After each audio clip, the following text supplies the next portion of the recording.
одоо сүүлийн үед маргаан дагуулад байгаа туулын хордны зам төсөл. Тэгээ үүнтэй холбоотой мэдээлэл та ер нь авч үзв. Тэгээ үнэхээр ер нь тэр зөв юм бол. Сая бид нар нэг багахан юу сонслоо. 12 шон, 14 шон яг туулын ус руу гатгаж татамд нь орох юм байна.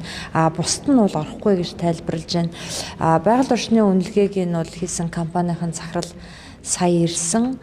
Нэг 70 эдэн тэрбум төгрөгийн л алдагдал одоо 70 эдэн тэрбум төгрөгөөр тооцогдох одоо байгаль орчны алдагдал гарна гэж байна. Гэхдээ энийг бол би бол юу ахал гэж бодож байна. Баталгаатай биш гэж бодож байна. Эх 7 хоногийн манай байнгын хорон дээр бүрэн мэдээлэл хийх юм байна. Тэр үед нь л харах хэрэгтэй.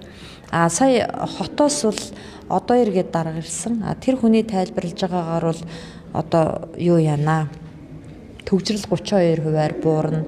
Ерөөсө хэдхэн километр газар 12хан шон туул голдцоон.